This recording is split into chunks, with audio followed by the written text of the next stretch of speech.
Hello, on se retrouve donc pour ma première vidéo tuto, ma première vidéo technique. Bon, j'ai bafouillé, je vais pas recommencer, ça fait 5 fois que je recommence la vidéo. Bon, pas grave, hein. Vous me connaissez, je bafouille, je fais des bêtises. Bon, bref. Donc, cette vidéo, elle va être là, on va apprendre la technique pour pouvoir recouvrir de la cartonnette. Alors, il y a différentes utilisations de cette technique. Je vous fais donc la technique pour pouvoir faire cet album-là, hein, donc comme je vous l'avais dit. Donc, ça permet de faire des couvertures d'albums, de recouvrir la cartonnette pour des couvertures d'albums sans, en fait, des reliures libres. Hein, par contre, si on a une reliure ici qui doit être attachée aux deux couvertures, c'est pas la même technique. Hein. Donc, je vous ferai une autre technique une autre fois de la couverture reliée. Mais je vous montre la technique pour faire ce genre de reliure. On peut faire également, je vous avais fait aussi la vidéo de cet album-là. On utilise à peu près, c'est la même technique, hein. Voilà, de recouvrement de cartonnette. Sauf que celle-là, elle a une fenêtre. Je vous le fais dans une vidéo. Voilà, mais pour l'arrière, c'est la même technique, hein, de recouvrement de cartonnette. Vous avez également aussi cette technique pour faire ce genre d'album là, puisque il est libre d'un côté et de l'autre. D'accord, donc ça aussi, vous pouvez utiliser la même technique pour ceci, sauf que là, c'est pas une fenêtre, c'est un shaker. Donc ça aussi, également, vous avez la présentation et le tuto de cet album qui est passé sur YouTube, sur ma chaîne. Et vous pouvez ici, si ce n'est pas une couverture, ça peut être aussi un petit embellissement. Sur cet album-là, j'ai utilisé cette technique pour faire ce petit, comment on peut pas appeler ça? C'est un embellissement, en fait, c'est comme un menu. Un index, bon, bref, un petit embellissement pour un album. Alors, comme je vous parlais de la cartonnette, donc ça c'est de la cartonnette qui est recouverte par la même technique, mais avec une reliure. Ça, c'est une technique encore différente. Celle-là, c'est pas la technique que je vais vous montrer là, mais je vous montrerai peut-être, je vous ferai une autre vidéo de cette technique pour faire ce genre d'album avec la reliure. D'accord? Et pour vous montrer un dernier exemple de ce qu'on peut faire avec, comment on peut utiliser ces techniques, c'est aussi dans cet album-là, c'est un album, vous l'avez aussi en tuto, hein, donc l'album des vacances. Alors, je regarde, il n'y a pas de photo.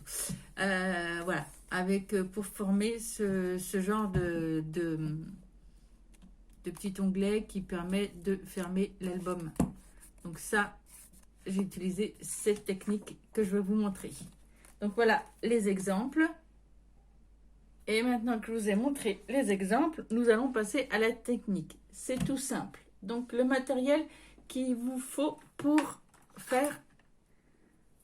recouvrir une cartonnette. Eh bien, il vous faut une cartonnette. Donc là, moi, c'est une cartonnette de 10 sur 10 puisque elle va me servir à faire cet genre d'album-là. Donc, c'est une cartonnette de 10 sur 10, mais vous pouvez utiliser aussi un rectangle, un losange, bon, bref, et toute dimension que vous voulez. Donc, moi, pour recouvrir, j'ai pris du papier blanc, mais c'est pareil, vous pouvez pas prendre du papier de couleur, du papier design. Alors, n'utilisez pas du papier avec trop grand grammage, parce que, en fait, quand vous allez coller, et en plus, on va recoller par-dessus un papier design ou de la décoration, donc ça fait beaucoup d'épaisseur. Et puis, en fait, on va devoir plier un peu. Donc quand c'est trop épais, c'est plus difficile à plier et ça peut risque de plus de déchirer sur le côté. Donc là, moi, c'est du 160 grammes que j'utilise là sur cet album-là. Mais sur le grand album que je vous ai montré, c'était du 210 grammes. Mais c'est le plus gros. Il faut pas aller jusqu'à 250, 300 grammes. Ça fait quand même épais pour faire ce genre de technique. Hein, il vaut mieux. Moi, j'aime bien le. Là, j'ai. Bah, avant, j'utilisais tout ce qui était papier aussi. Je pouvais avec du papier, les papiers de chez Action. Alors, ça doit être du 210 grammes. Je le fais. Mais c'est vrai que depuis... Alors, j'ai fait aussi avec du papier beaucoup plus fin, du 90 grammes, 80. Le souci, c'est que avec la colle, ça gondole beaucoup plus. Et en fait, ça se déchire. Quand on le mouille, ça se déchire plus facilement. Donc, 90 grammes, c'est quand même un peu trop léger. Donc là, moi, j'utilise du papier, le DCP. Vous savez, alors il y en a du DCP blanc, beige, noir. Donc là, j'ai pris blanc. Mais il est très bien. Et la dimension, en fait, ma cartonnette fait 10 et j'ai pris un carré de 14 sur 14. Donc, il faut prendre au moins 4 cm pour avoir à peu près 2 cm sur chaque bord, au minimum. Donc, si vous faites du 12-12, il vaut mieux faire du 16-16 avec du papier, pour le papier, pour qu'il va nous servir à faire le couvrement. Donc, ensuite, il vous faut de la colle et il vous faut un plioir ou un chiffon, voire même les deux. Ou pour ceux qui ont, mais moi ça j'ai pas, une raclette. Vous savez, les gars, oui, même clippers, ils ont une grande raclette pour pouvoir bien faire. Moi je l'ai pas, je le fais avec le plioir. Peut-être que j'investirai un jour sur ça. Ça doit être très utile, surtout, alors sur les petites surfaces comme ça, non. Mais sur les grandes surfaces, style album, au-dessus de 20, 15 et des choses comme ça, ça doit être pratique. Et moi, alors je vous l'ai déjà montré sur maintes et maintes vidéos. Donc là, cette fois-ci, je vous le montrerai qu'une fois, puisque maintenant, j'ai décidé que si j'utilisais pour les albums futurs la même technique de recouvrement, je vous renverrai à cette vidéo-là. Donc, c'est la colle Cléopâtre. Alors, c'est la Glucola colle, colle gel forte. C'est la transparente. Parce qu'il existe aussi celle un peu comme la blanche, la colle blanche. Je trouve que pour les couvertures, c'est moins bien. Moi, je préfère celle-là. Bon, j'ai eu l'habitude de faire ça depuis le début. Et je trouve qu'elle sèche en 3 minutes, elle sèche assez rapidement. Et elle gondole pas trop. Donc, c'est pas mal. Donc, on y va pour la technique. J'ai mon petit pinceau. Alors, c'est mon pinceau que j'utilise tout le temps pour ma colle. Donc là, après, on va venir enduire donc ma cartonnette. Donc, je l'enduis bien. Je mets beaucoup de colle. J'hésite pas. J'hésite pas avec la colle pour que ça adhère bien. Mais je l'étale bien également pour que ça ne fasse pas, que ça gondole pas. Plus elle sera bien étalée et moins vous aurez des problèmes pour gondoler. Donc voilà, donc là j'ai mis toute ma colle et je vais venir après positionner à peu près au milieu. On n'est pas obligé, on n'est pas besoin de calculer au millimètre près. Il faut qu'on ait suffisamment de papier tout autour pour pouvoir faire recouvrir la cartonnette. Après, on n'est pas non plus à 1 millimètre près. Hein. Donc, et ensuite, je viens bien faire adhérer mon papier avec la colle. Donc d'abord avec mon chiffon et j'hésite pas à marquer et ensuite également avec mon plioir et j'hésite pas à faire marquer. Donc après je nettoie bien parce que des fois de temps en temps on peut avoir de la colle. Donc, vous voyez où commence à apparaître la cartonnette en dessous. Donc, voilà, j'ai bien appliqué. Et donc, là, maintenant, nous allons venir enlever pour les angles. Alors, j'ai oublié de vous dire qu'en matériel, il vous faut aussi une équerre d'angle. Donc, vous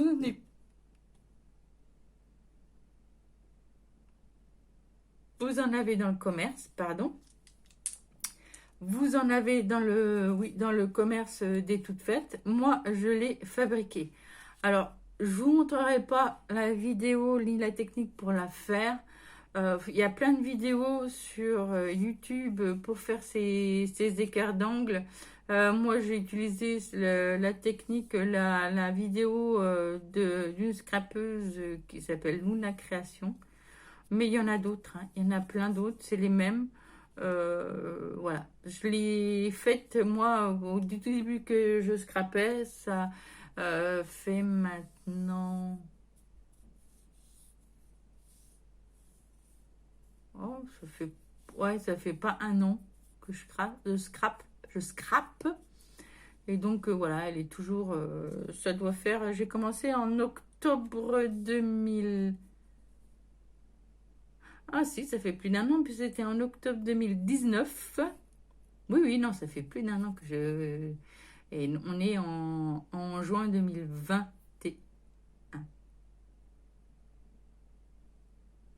Oui. Oui, c'est ça. Donc, pas tout à fait 2 ans, pas tout à fait un peu plus d'un an, un an et demi, 2 ans. Allez, voilà, à peu près. Donc, elle est toujours nickel. Donc, je prends... Ah oui, j'ai oublié aussi également de vous dire que vous avez besoin d'un cutter ou d'un scalpel. Donc, moi, j'ai ce scalpel qui vient de chez Action, qui est très bien, que j'ai acheté aussi à mes tout débuts de scrap. En fait, mon tout début de scrap, j'avais acheté mon plioir, ça, bon, la règle, tout ça chez Action. Alors non, le plioir ne vient pas de chez Action, il vient de chez Cultura.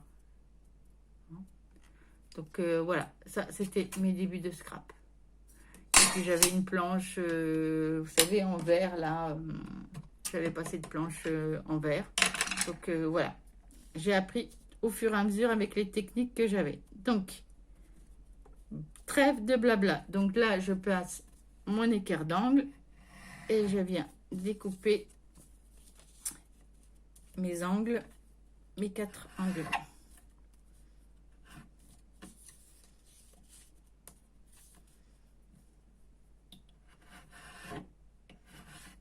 Voilà.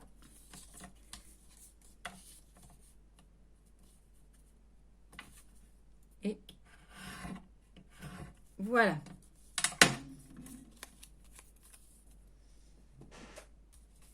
Donc, on obtient ceci. Alors, quand vous travaillez avec du blanc, faites attention à votre table, hein, de bien toujours à chaque fois, je dis ça, puis après, moi, je le fais pas parce que je me suis fait avoir plusieurs fois, de bien nettoyer parce qu'il peut rester des morceaux, des traces de colle et après, bah, vous avez des traces un peu partout sur votre réalisation, c'est pas terrible. Donc ensuite, eh ben, vous venez avec votre plioir, commencer à marquer vos plis sur le côté pour commencer à envisager de plier votre page. Donc après, voilà, on vient sur tous les bords et on plie progressivement pour donner la forme au papier avant de coller. Voilà. Donc, on obtient ceci. Et donc, après, on va venir coller le tout pour pouvoir raplatir la languette. Donc, quand on colle toujours le pan l'un face à l'autre. Et après, on tourne, on fait les deux pans face à l'autre. C'est comme ça évite pour les angles, en fait, d'avoir... Ce que vous allez voir, là, il y a un petit un petit morceau là qui va passer dessous. Et si on fait n'importe comment, en fait, nos angles vont être... je vais vous montrer après, mais ça ne sera pas dans le même sens. Et ça risque d'être pas très joli. Donc là, vous venez badigeonner de colle. Et vous venez après, quand on a fini ça, on vient bien appliquer le côté et tout en appliquant, voilà, on descend pour venir, voilà. Donc là, moi, à chaque fois, j'enlève le surplus de colle.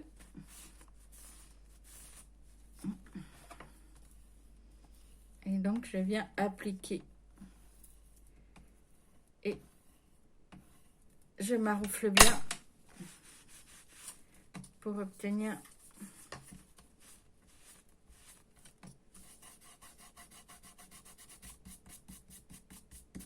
voilà. Donc là, je colle ce côté-là et je vais venir après coller l'autre côté. Donc, je prends ma colle et je viens appliquer la colle un peu partout.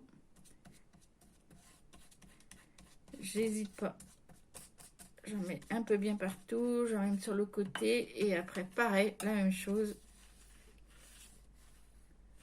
Je viens bien déjà coller mon papier sur le côté et je viens le rabattre dessus la structure. Et là,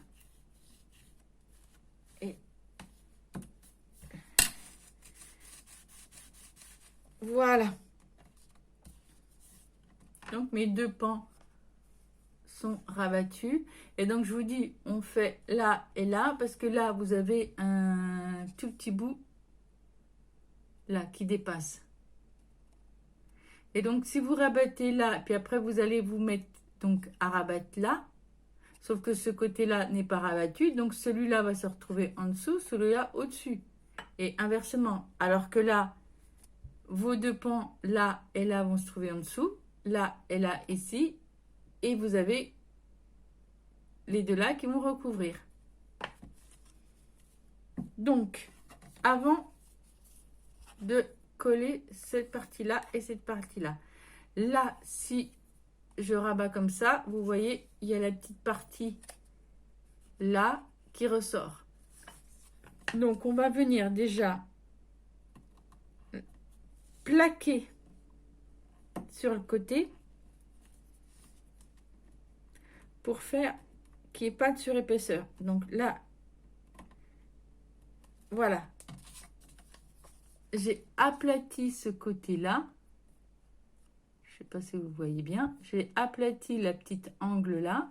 Et là, je vais faire pour tous mes angles. C'est comme ça qu'on va faire de bel angle. Et que la petite partie, ouais, si je colle là, par exemple, vous voyez bien qu'il y a la partie là, elle va ressortir. Alors que si, et en plus, en le plaquant bien sur le côté,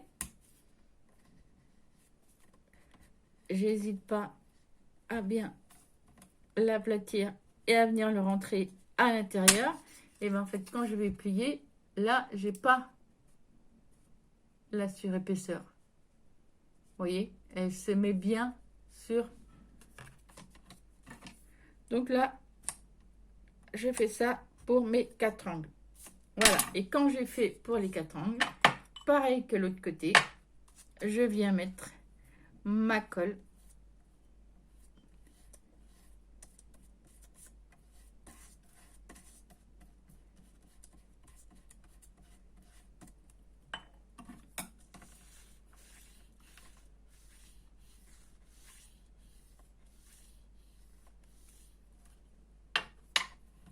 Et là, je fais bien adhérer.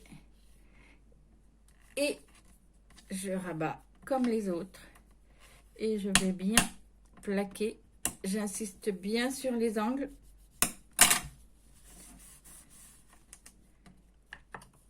Et Et je fais la même chose de l'autre côté.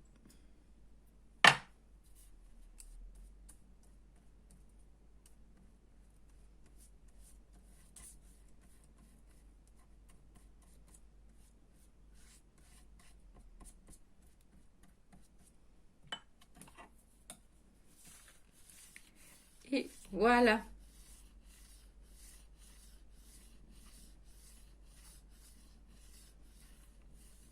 Et je rabats le tout.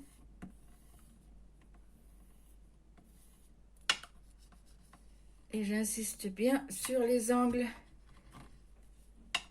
pour faire de jolis angles.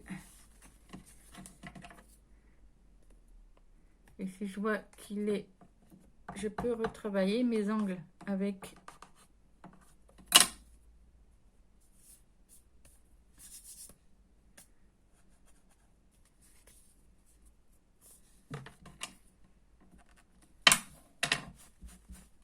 Voilà. Et donc, j'ai toute ma cartonnette qui est recouverte avec mon papier blanc. Voilà. Alors, il y a deux solutions pour ce carré. Bah, soit vous l'utilisez comme couverture. Donc là, à ce moment-là, il faudra mettre votre reliure là ou coller votre... Généralement, c'est souvent dans les albums, alors qui est ruban ou pas, hein, il y a des fois où il n'y a même pas de ruban. C'est les albums, vous savez, où on colle la première page là. Et donc, en fait, on ne fait pas de reliure ou alors on en fait une, mais par le dessus. Et donc là, on vient coller notre album là pour pas que ça se voit. Et par contre, si vous faites une couverture comme celle-ci et que, voilà, vous avez l'arrière qui est là, vous allez venir mettre un papier design de la dimension. Alors, on le coupe généralement à 1,5 cm. Alors, moi, je le coupe à 1,5 cm par rapport à ma couverture. Donc là, c'est 10-10. Là, je vais faire j'ai besoin d'un papier design de 9,5 sur 9,5. Certains font plus grand. C'est-à-dire que pour un carré de 10-10, ils vont couper un morceau de papier design de 9,7 sur 9,7. Donc, ce qui fait qu'il y a moins de... Donc là, regardez, sur cet album-là, j'ai fait 9,5 sur 9,5. Donc, ça fait un petit écart de 0,25. Là, tout le bord. Donc, si on fait 9,7, le matage est un peu plus fin. Ça dépend de vos goûts, de l'album. Voilà, c'est à vous de décider. Donc voilà pour la technique.